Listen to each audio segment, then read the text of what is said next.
Welcome to MBA543, St. Francis University. This is Chapter 4, and I am Adam Conrad, your instructor. So we've got a couple of learning objectives for this Chapter 4. We're going to explain how partnering relationships add value, discuss how thought processes can enhance your relationship strategy, identify and describe the major nonverbal factors that shape our sales image. We're going to describe conversational strategies that help us establish relationships and explain how to establish a self-improvement plan based on personal development strategies. So relationships add value. The key to success in personal selling is how salespeople establish, build, and manage relationships. Business is defined by customer relationships, and sales success depends on adding value. So there's no question, I've said it before in the class, that people buy from people. So when you're out in a sales career, personal selling is an extremely important part of how all of this fits together. Your relationship with your customers will absolutely define your business relationship and how well you do with them. Value-added selling is defined as a series of creative improvements in the sales process that enhance the customer experience. So we're going to be talking about things like partnering, which is a key ingredient to being successful in sales. So keys to a partnering relationship. Partnering is defined as a strategically developed, high-quality, long-term relationship that focuses on solving the customer's buying problems. So, partnering actually comes in a couple of different forms. Partnering can be viewed as one company partnering with another, maybe sharing sales tools, maybe allocating customers, maybe selling, cross-selling products into each other's companies, or into each other's customer base. But partnering in terms of working with customers and customer relationship, partnering is really important because your clients will view your relationship with them as a valuable partner. So essentially what you're looking at is trying to connect with them and make sure that you've got the right you've got the right people and the right tools and strategies aligned with your client. 3 keys to a partnering relationship include a relationship built on shared values, everyone having a clear understanding of the purpose of the partnership and committed to the vision, and the role of the salesperson who must move from selling to supporting. So essentially what you're looking for here is, companies that are very different in terms of their overall shared values or their values. If you have company A and their values are very different than company B, you'll find that you have a very difficult time partnering with that company or working with them as a sales person, because you're going to find that what you value, if you value customers, like each of you, you have customers who you're working with, and they may have customers, and if they don't treat their customers real well, you'll find that value, that they don't value their clients real well, or they don't treat their clients real well, will communicate to you in the same way. So it's very important that you have shared values. A clear understanding of the partnership is of course also very important, because it's real important to understand that you have, and we talk about this with service levels, what their expectation from you in terms of how fast you're going to turn around a spec. Different books you may have read in your college career. One of my favorites was a book called The Goal that was written by Elihu Goldratt. And in that book, he talks about how partnering with your clients enables you to figure out what is important to them and how you can eliminate bottlenecks in their supply chain. He also wrote a book called Critical Path, which is a very good read for business students. And in that book, and I'll use that as a paraphrase that book for a moment, because it's very critical how it comes into play with shared values. In that book, he actually talked about a salesperson that sold industrial coatings. And so they would actually quote lead times of weeks and weeks in order to get this industrial coating done for their clients. But they often found clients who needed industrial coating done on a much shorter time schedule. And so what they figured out was that they could actually do it more quickly if the specification was already built and that there was not going to be a bunch of changes along the way. So by working together and sharing, committed to the vision and having a partnership with their clients, they were actually able to deliver industrial coatings in much more quickly than they would have in their typical time frame. The other piece of this, when you talk about partnering, is how, as a salesperson, that you move from selling to supporting. And sometimes it's interesting because I actually had a role in a software company once where I was actually a support role and moved into sales. But it's interesting how, from a sales standpoint, many salespeople have to move into supporting their clients so that the clients feel comfortable that the sales rep is actually on their side and making sure that the delivery is going well. So it moves into more of a support role and less of a strictly a sales role. So how about some key groups for relationship strategies? So customers, going back to the salesperson, you have secondary decision making, company support staff, and management personnel. So all of these are working together with the salespeople. And so what you have in a lot of companies is account managers or salespeople who work as account managers who are working directly with the customers, but there are also support staff coming into play, helping the salesperson, management personnel helping the salesperson, all supporting the person on the front line. For those of you who have military backgrounds, one of the things you find with military organizations is that the frontline troop is actually supported. I've heard different numbers, like 9 or 10 people are in support roles to support that one soldier on the battlefield. And this works a lot the same way with salespeople, is you have company support staff, management personnel, all interacting with the salesperson to help support them in their role with the customer. So let's talk about some thought processes that enhance your selling relationship strategy. A self-concept is the bundle of facts, opinions, beliefs, and perceptions about yourself that are present in your life every moment of every day. So your self-concept is, all of the things that made you who you are. From your upbringing to your religion to your culture to your social interactions. And interestingly, a lot of those social interactions now are online versus how they used to be. A lot of social interactions used to be in person. Evidence, one of the things that we like to talk about all the time is the country club. Country clubs used to be an extremely valuable resource for salespeople to interact with their clients. And they've become less so because a lot of social interaction is actually conducted online. It's conducted with things like LinkedIn. It's conducted with things like Facebook. So your clients are going to interact with you on a number of different things, Instagram, social media, as opposed to working with them directly in a place like a country club. But your self-concept is really those things that make you who you are.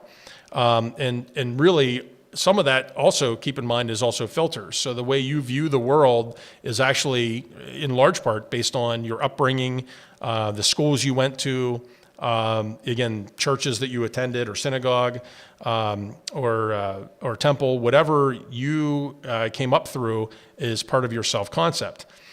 How you develop a more positive self-concept is obviously focusing on the future. And stop being overly concerned with past mistakes or failure. I'm a pilot, and I can tell you that we joke. One of the pilot jokes is that, maybe not joke so much as a concept you have to realize as a pilot, is that runway behind you is no good. It's only runway ahead of you that matters, right? So when you're landing, runway ahead of you that matters. When you're taking off, runway ahead of you that matters. What's behind you doesn't matter anymore. It's what's in front of you that matters.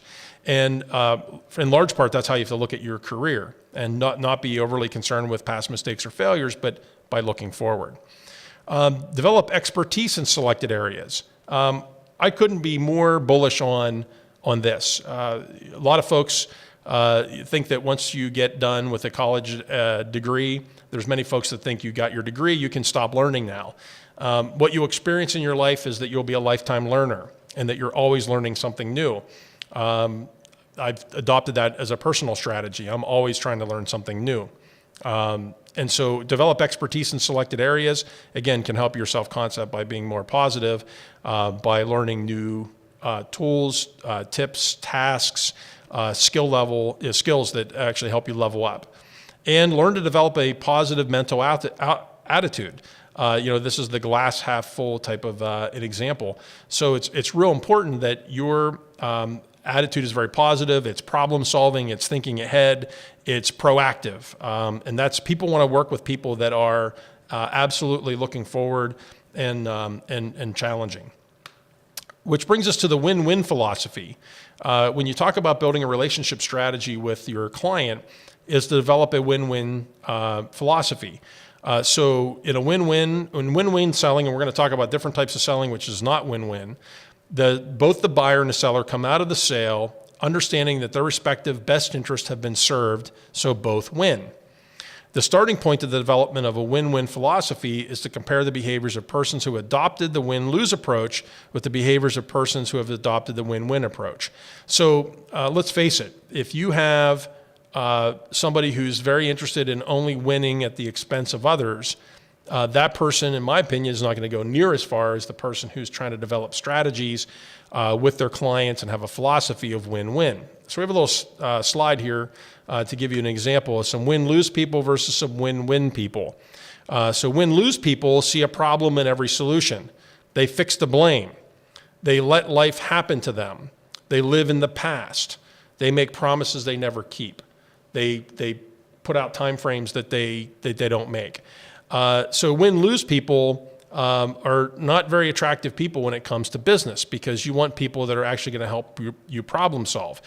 Couldn't be a better example of my runway example. Win-lose people are, they're only concerned about the runway behind them. Oh, look at all that runway I didn't, that's behind me. It's like you have to look at the positive and say, what's in front of me and what can I do with it? Win-win people, on the other hand, help others solve their problems. They fix what caused the problem. They make life joyous happening for others and themselves. They learn from the past, live in the present, and set goals for the future. They make commitments to themselves and to others and keep them both. So, you contrast the two of these, win-lose people are clearly not people that you're going to want to work with. I mean, put yourself in the position, you're the client. Are you going to want to work with somebody who's win-lose? You're going to want to work with somebody who's win-win. So win-win people are very sought after. They're can-do people. They're people that are getting things done and making things happen. What you'll find if you ever intend to start a company, that win-win people have a much easier time of enlisting others to get them to help them start a company and to actually get people to do things to help start up a company, because win-win people attract people. Win-lose people typically repel people. When I look at this, I also like to point out one of the things that we like to say in sales, and that is that success has many fathers, but failure is an orphan, right? So you think about that for a second. What's that mean? So if you have a proposal that wins, and you have a sales proposal that wins, and you have all these support people around that are helping out, everybody had a piece in that, and everybody won. Everybody wants to claim that, yes, we won together. But if you lose, nobody had anything to do with it except you, right? So you think about that. Success has many fathers, and failure is an orphan, right? So there's not a lot of people want to claim failure. Yeah, well, take, for example, a simple example. Attendance goes up at sports events for winning teams, right? Why is that? Because everybody wants to be part of the winning team, right? They don't want to be part of the losing team. So a good example. Empathy and ego drive. So empathy is the ability to imagine yourself in someone else's position and understand what that person is feeling. So if you're empathetic, you're more likely to behave in a way that understands and is compassionate with other people, because you're literally going to be able to understand, feel like, oh, geez, what would it feel like if this happened to me? And these are, again, some of the foundations of ethics. So you put yourself in the other person's shoes. How does that feel? When you're negotiating, which we'll talk about, negotiating is very important when you talk negotiating, that you're able to look at things from the other person's perspective. That's going to be very important. Ego drive is an inner force that makes the salesperson want and need to make the sale. You're going to find a lot of people that have ego drive in sales. Closing a sale provides a powerful means of enhancing the salesperson's ego, and it really can drive, and obviously there's financial rewards, there's the sense of winning. A lot of salespeople really are fed by the ego of the win. Empathy and ego drive reinforce one another. Again, the ability to imagine yourself in somebody else's shoes, and the ability to craft solutions that help them solve problems. So let's talk about adding value with nonverbal messages. Nonverbal messages are messages without words or silent messages. These are the messages, other than spoken or written words, that we communicate through facial expressions, voice tone, gestures, appearance, posture, and other nonverbal means. So when two people communicate, nonverbal messages convey much more impact than verbal messages. So you know this. You can look across the table at somebody, and based on their reaction to what's being said, you absolutely know what they're thinking. This is one of the reasons why text and email communication can easily devolve, because some people don't pick up the nonverbal messages. They read text messages, they take it the wrong way. Emails, they take it the wrong way. And you can see how people easily or they'll quickly get into back and forth with others because they misunderstood. Sometimes nonverbal messages can make a huge impact on folks.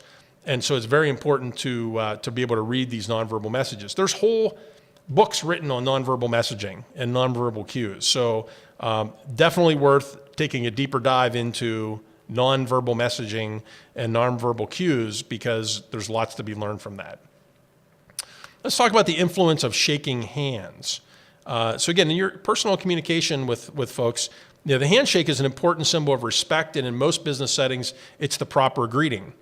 When we communicate, the message we communicate with a handshake is determined by a combination of 5 factors: eye contact, degree of firmness, depth of interlock, duration of grip, degree of hand dryness. So we've all gotten what we'll call the wet fish handshake, right? So you've got that wet fish handshake where somebody's got a sweaty, limp handshake, and you remember that. Say, oh boy, they had a really we call that the wet fish handshake, right? Not making eye contact with people is another big miss when you actually shake hands. It's not a bad idea to partner up with somebody and actually do handshaking as an exercise. A lot of folks laugh when I say that, and they don't think about it, but absolutely you want to practice your handshake. It's important to practice your handshake with people of other cultures, with other genders. It's very important to have a good handshake. People will remember you for the fact that you got a death grip handshake, and you feel like you're going to have your hand squozing off. I don't know if squozing's a word, but your hand, somebody just squeezes your hand really, really too hard. How long they hang on. Some people grab your shoulder whenever they shake your hand. So there's all different ways to shake hands, but it's a great thing to practice, because that's going to make an impression on people whenever you shake hands. Remembering names. If there is something that people love to hear, is they love to hear their own names. So it's very important. I know in my own, today, actually I was introducing people at a luncheon. It's critical that you find out how names are spoken. So how are they pronounced? How do you pronounce, how's it spelled? How's it pronounced? Because nothing is worse than whenever somebody hears their name spoken incorrectly, right? Or called by the wrong name. So it's very important in sales to remember a person's name. And to improve your ability to recall names, use one or more of these memory aids. Verify the spelling, ask how the person wants to be addressed, relate the name to something easy to remember, use the name quickly, use the name frequently. So you can, just think about this. Put yourself in a position where you've just met somebody and they say, my last name is Lamort. Well, how do you spell that? And they'll spell that out for you. That helps you remember it. And, ask them how they like to be addressed. Say, hey, Frank, do you like to be called Frank? Do you like to be called Mr. Lamort? How do you like to be addressed? Relate the name to something easy to remember. All right. So maybe that's Lamort, reminds you of the mortician. Now you might not tell them that, but that's part of the name. So maybe that's an easy way to remember it. Use the name quickly and frequently. So you refer to Frank over and over. Say, Frank, where did you grow up? Did you grow up around here? So it's important to embed that into your conversation so that it will help you if you've said it enough times. When you're meeting folks, it's a great tool to help recall names. But people never forget this, people love to hear their own name. Most people's favorite topic is themselves, by the way, if you hadn't realized that. Facial expressions. Our subtle facial gestures are continuously sending messages to others. So you can easily register surprise, pleasure, or skepticism.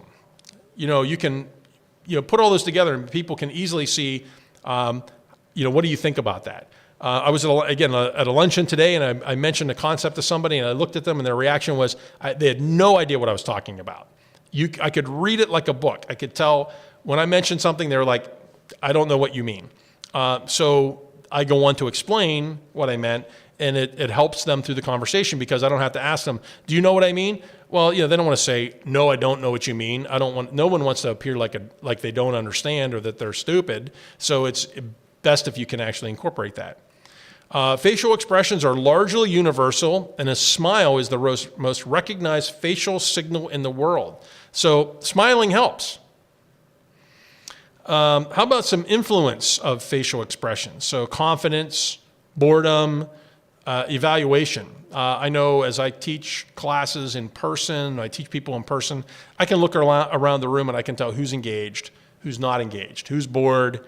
And then, we play professor tricks, right? So we call on the people who seem to be aloof or not paying attention to help engage them and keep them more on edge. I'm sure that's happened to you in a class. Let's talk about appearance. The clothing worn by salespeople can influence the credibility and likability, thereby adding value to selling relationships. 4 key words should govern one's decision about dress for sales work: simplicity, appropriateness, quality, and visual integrity.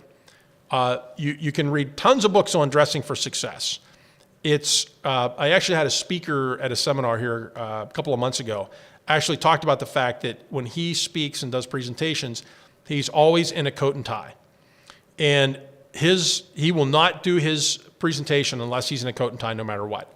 And so often people say, hey, why don't you relax, take your tie off? He said, no, that is my way. That from his standpoint, that is his professionalism. That's his integrity, that's his professionalism, that's how he wants to portray himself, is that he wants to have a suit and tie on all the time. And he never takes his jacket off, no matter if it's sweltering. That's his point of view. His advice when working with clients is always dress one level up. So when you're working with somebody, if you're doing a presentation, if the audience is in a jacket and in a collared shirt but no tie, then you wear a tie. He said if they're in a seminar, they don't wear jackets, but they're wearing collared shirts, he said you wear a jacket and no tie. So always one level up. So he's very, very, and that was in a real estate sales seminar. So again, appropriate dress. Obviously, if you're going in to call on the CFO of a hospital and you're going in Chicago in the wintertime, a Hawaiian shirt may not be the best choice to be wearing for that appointment. So again, you'll get cues from this on in the company that you're in, and that will give you some additional tools to help when you go out into the workforce. How about your voice quality? What we hear is greatly influenced by the speaker's tone of voice, vocal clarity, and verbal expressiveness. You've probably worked with somebody or worked with somebody who speaks too loudly and it's overbearing, or too quietly for the tone of the conversation. So, again, you want to adapt that based on the sales environment that you're in. On the telephone, your voice quality is of critical importance. So there's a couple of things you can do to make your voice sound better and more pleasing, and that's to not talk too fast or too slow, avoid a dull or colorless speech pattern, and avoid bad speech habits. Again, it's a great idea to record yourself and test out your speech. So it's not a bad idea to sit down with a camera, much like I'm doing here. Sit down with a camera. You can do this with a web camera. It doesn't have to be anything fancy. You can do it with your phone in most cases. And record yourself speaking. Record yourself having a phone conversation. Listen to what you sound like on the other end. And you'll be amazed at the way you speak. I spend a lot of time on, I have a television program, I have a radio program, and it took me a long time to not fill pauses in conversation with things like and ah. You'll be very surprised when you record yourself how often you do exactly that. It's almost shocking. You start keeping a tick mark of how many times you used filler words. It's quite interesting, and it's almost alarming when you listen to yourself. We call it, the folks in the television business call it watching it back, which is watching your own program after you've done the program. So they call that watching it back, so that you watch it back and you actually can see how did you look on camera? How did you speak? Were you able to be heard clearly? All of those things come into play. And that will help you avoid those bad speech habits, because those can really be irritating to folks on the other end. Literally, you could be on a sales call and somebody will be on the other end of the call using tick marks to keep track of how many times you said something like the word like, or used filler words like or ah. You don't need to speak all the time.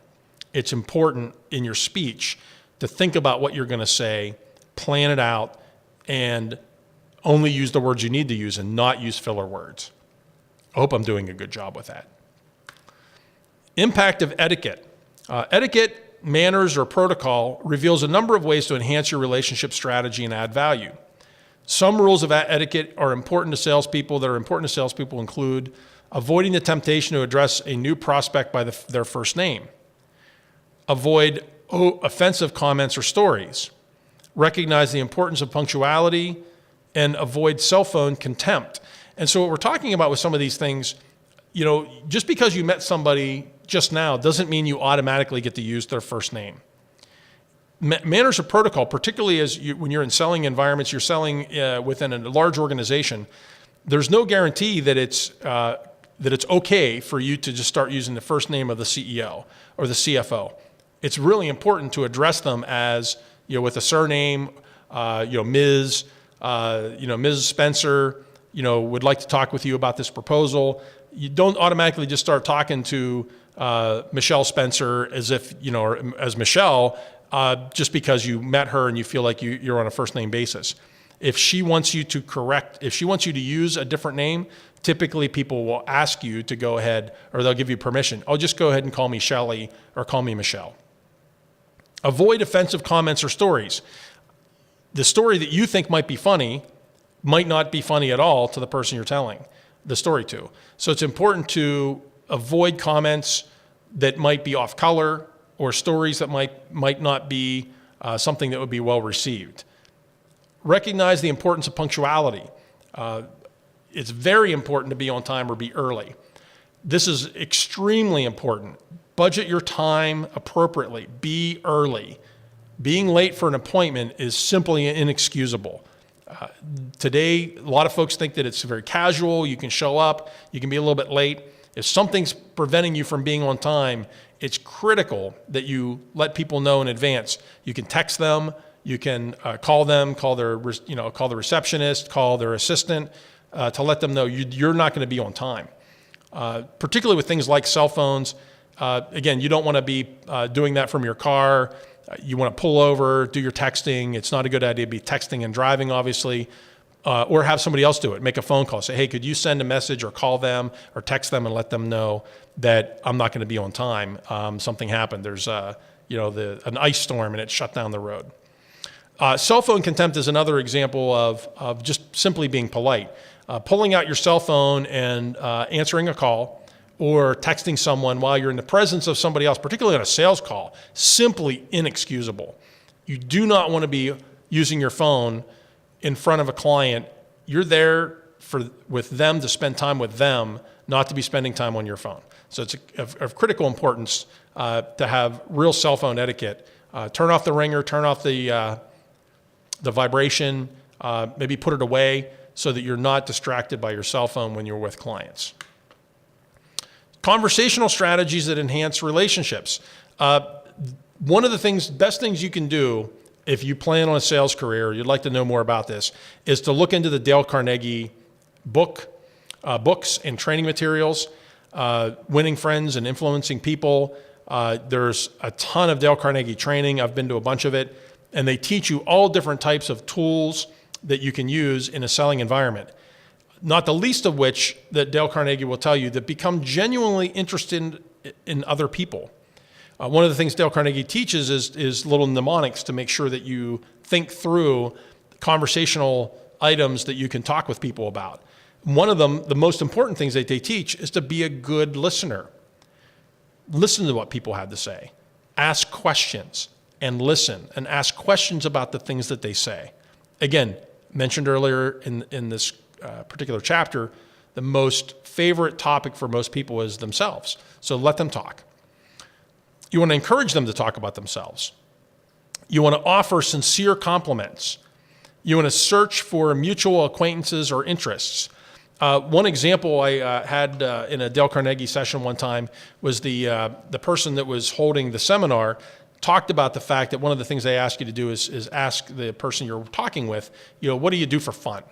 And so if they said, look, the thing we do for fun is we go to Disney. We take the family to Disney. You ask them more about their trip to Disney. You don't say, oh, geez, you went to Disney. I went to Disney. Where did you stay? You stayed at the Polynesian. I stayed at the Contemporary. I think I had a better vacation than you had. It's not a competition. You want to talk with them, but you want to let them do the talking, ask questions, and be a good listener.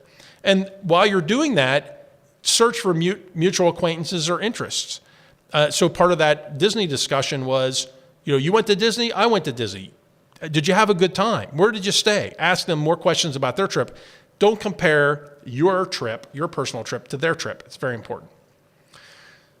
So some self-improvement strategies. Behaviors that can build long-term relationships are featured in the acronym CARE. Customize, appreciate, respond, and execute. So, the CARE model, when you customize, every customer is unique and requires a custom-tailored selling event. You appreciate them. Expressing sincere appreciation is an important strategy for building a relationship with the client or the customer. You respond. So the sales presentation should match product features with the benefits so that you're doing the things that they've asked you to do. So responding is basically showing you, these are the things you asked us to be able to do, and we're showing you we're executing, or we're demonstrating that. And then execute is to really always follow through on your commitment to provide a valued service to your customers. So again, building long-term relationships is the CARE acronym, where you're actually going through and making sure that you're meeting their needs, and then you're following up to make sure that that it's ongoing. So you want to create a self-improvement plan. You want to set goals. The goal setting process begins with a clear written statement that describes what you want to accomplish. If your goal is too general or vague, progress towards achieving that goal is difficult to observe.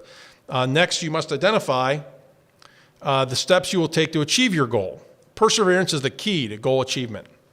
Visualization. To visualize means you want to get a mental image of something. The power to visualize, sometimes called guided imagery, is in a very, very real sense the power to create. If you really want to succeed at something, picture yourself doing it successfully. Positive self-talk. We talked about this. People with a strong inner critic will receive frequent negative messages that can erode their self-esteem. It helps to refute and reject those negative messages with positive self-talk. So self-talk is basically what happens inside your mind. You're basically giving yourself positive reinforcement, and it can dramatically affect your behavior and your self-esteem. And reward your progress. When you see yourself making progress toward your goal or achieving a goal, reward yourself. This type of reinforcement is vital when you are trying to change a behavior. Nothing wrong with taking pride in your accomplishments, but not too much. Self-improvement efforts can result in new abilities or powers and skills that give us the motivation to utilize more fully the talents we already have. And so your success and potential for success is greater with a self-improvement plan. So in terms of review, we've gone through and talked about how partnering relationships add value, the thought processes that can enhance your relationship strategy. We've talked about some of those nonverbal factors that can shape our sales image. And we describe some of the conversational strategy that can help establish relationships, and explained how to establish a self-improvement plan based on personal development strategies. And that's the end of Chapter 4.